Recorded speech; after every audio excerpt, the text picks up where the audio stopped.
Good day.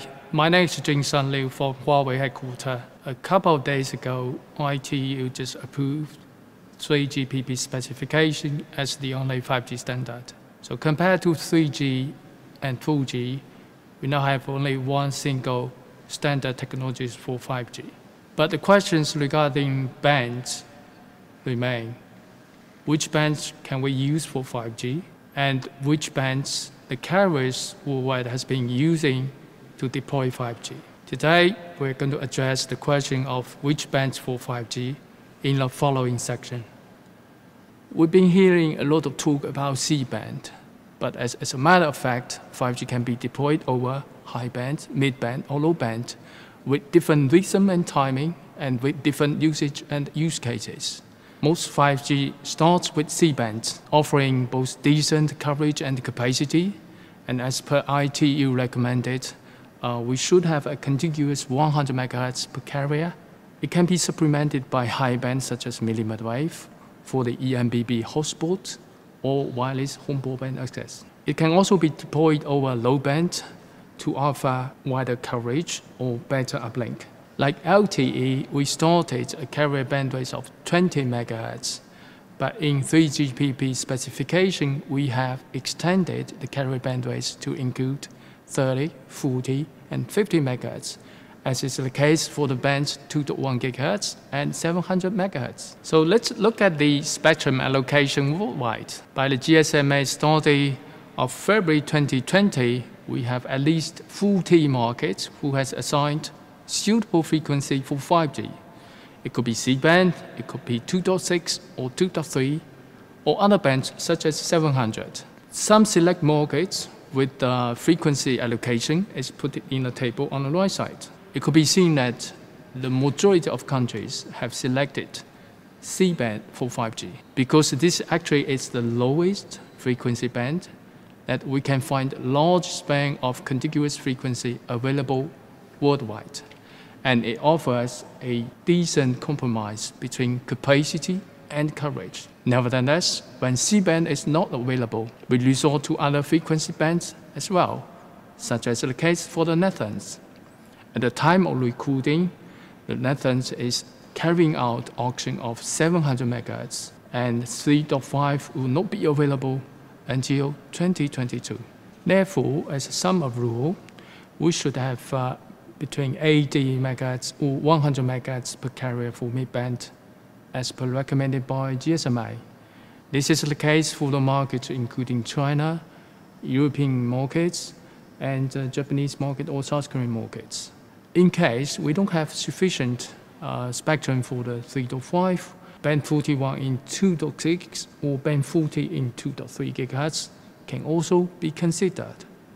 Regarding 2.6 GHz, there are actually two modes of allocation, either as a combination of FDD plus TDD or as a single chunk of 194 MHz contiguous band in band 41. For the reason of efficiency and capacity, we recommend mode 2. This has been also the choice for a number of countries, including Japan, including China, or the US. Here comes the question asked by many. Since N38 is a subset of N41, how does the N41 device interoperate with N38 network and vice versa? The answer lies the following. For N41 devices, it does not only get the signals from the N38, but it also possibly get the interference signals from N7. Two other midbands in 2.3 and 4.9 are less ready or deployed than 3.5 or 2.6. For 2.3 GHz, it has been largely deployed in LTE, and it has a large support of devices. We expect 2.3 GHz to continue the momentum in 5G. We already have a number of devices in phones, CBS, and modulars being supporting 2.3, and that's being allocated in a number of markets. Regarding 4.9, as a matter of fact, our first 5G device as early as 2018 already support 4.9. One thing worth mentioning is China Mobile has mandated the support of 4.9 for its 5G devices. Regarding the spectrum, besides China, it has also been allocated or trialed in Japan and Russia. China Mobile is also considered using 4.9 for the vertical segments, where a special uplink downlink ratio is used in order to improve the uplink throughput. So let's take a look at the mid-band availability in countries worldwide. As we can see that when you have at least 80 megahertz per carrier for the mid-band, we are in a green zone, meaning with sufficient mid-band resources. But we do have the markets such as Turkey or Russia, which is below the threshold of 50 megahertz per carrier, meaning that they are facing the challenge of insufficient mid-band in the short term. After the spectrum allocation, let's take a look at what kind of bands carriers has been using for the commercial launches. According to the most recent study from the GSA, we have 84 live 5G networks today, mostly in Europe, Asia Pacific, and Middle East. If we take a close look at what kind of bands they have been using for the commercial launches, it is without doubt that 3.5 is the most used band for all the carriers, followed by 2.6 and 2.1 gigahertz. Now let's take a look at the number of devices being commercially available. When we look at the breakdown in terms of bands, it perfectly matches the bands for the commercial networks. You have the most devices being available in the C-band, followed by the M41 of 2.6, and then followed by 2.1 and 1.8. The form factor breakdown sets a lot of focus on the eMBB, on the fixed wireless access, and on vertical use cases with 5G modules.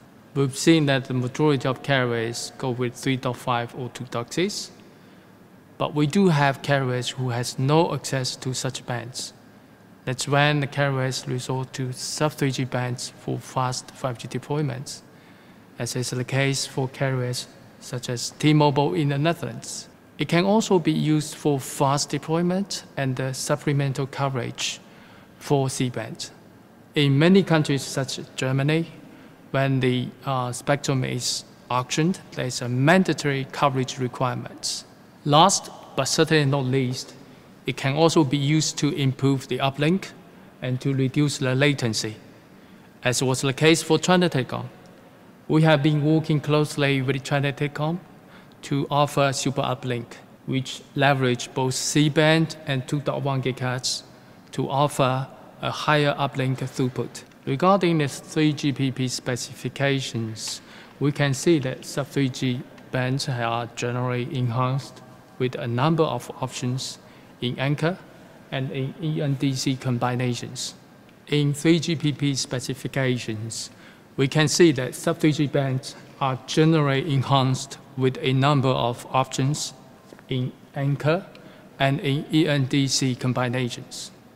Moreover, the channel bandwidth has also been extended beyond 20 megahertz. For example, there's possible to have 30 or 40 megahertz for 700 megahertz, as was demanded and advocated by China Broadcast Network.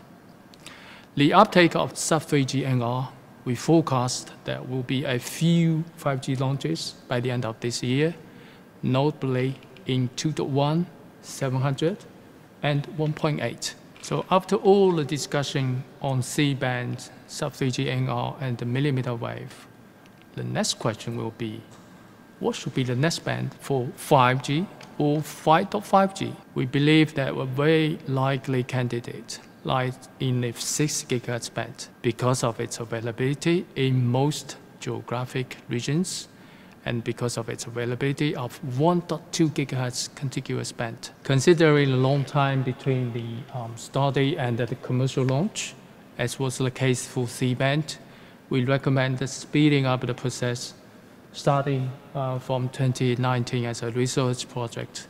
We should streamline the process and target marking 6 GHz for IMT usage in WRC 2023, and we should target the first commercial case for 6 GHz as early as 2025. Here comes the summary for the question which bands for 5G. We recommend at least 80 to 100 MHz per carrier in order to offer the 5G data bit rate as per recommended by ITU or GSMA.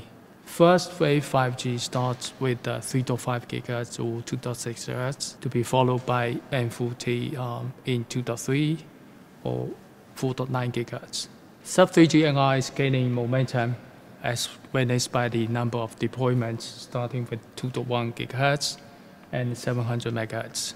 As for millimeter wave, it finds its usage in EMBB hotspots or fixed wireless access due to its limited coverage.